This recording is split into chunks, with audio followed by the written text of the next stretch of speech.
Good morning, students. Welcome back to Sudha Study Center. Today we are going to see the topic about the types of economy.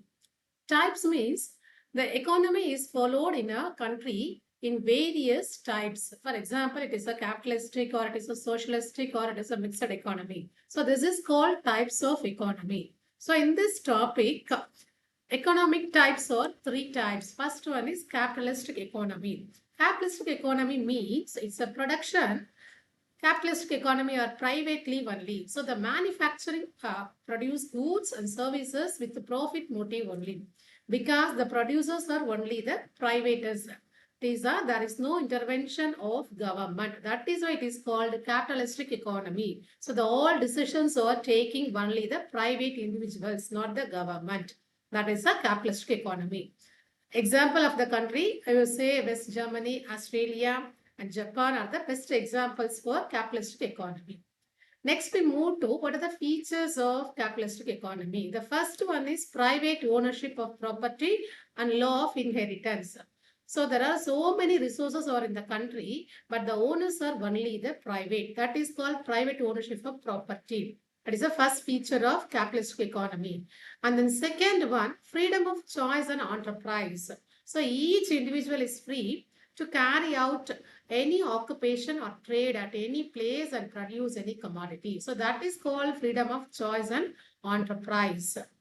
And then third feature is profit motive. So the profit is the driving force behind all economic activities in a capitalistic economy. So only the profit motive, they do the business. And then fourth one is free competition. There is free competition in both product and factor market. The government or any authority cannot prevent firms from buying or selling in the markets. So there is a competition between buyers and sellers only.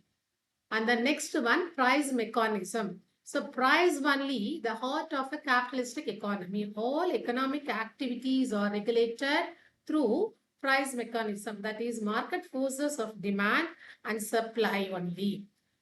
Last one, role of government. As the price mechanism regulates economic activity, the government has a limited role in a capitalistic economy. So the government intervention is very low level in the capitalistic economy. So that is called role of government is very limited. And then next one, inequalities of income. So the capitalistic society is divided into only two classes, that is haves and have-nots only. So the poorer become poorer, richer become richer only. So this is the drawback of the capitalistic economy. We move to the second type of economy, that is a socialistic economy, or it is called socialism. So the father of socialism is Karl Marx. He said it refers to a system of total planning, public ownership, and state control on economic activities. So the socialism is defined as a way of organizing a society in which a major controlled by the government. So the socialistic economy is also known as planned economy or command economy. So in the TNPSC examination point of view also, which economy is called as command economy or planned economy means it is only the answer is socialistic economy, or otherwise socialistic economy is also known as dash, that is called planned economy or command economy. Okay. So we move to what are the countries are following the socialistic economy. Russia, China, Vietnam, Myanmar, these are the example of socialistic economies. But there is no absolute socialistic economy is not followed by these countries also, because some capitalistic economy also mixed with this only. Next, features of socialism. The first one, public ownership of means of production. All the resources are owned by the government. That is called public ownership, not the private. So the all resources are owned and governed by only the government or public only. Public authority only managed the factors of production.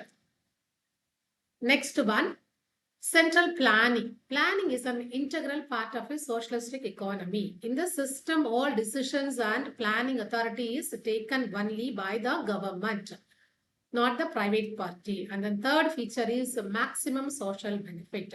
Social benefit is The guiding principle behind all economic activities, investments are planned in such a way that the benefits are distributed to the society at large only, and the non-existence of competition. So these are the features of socialistic economy.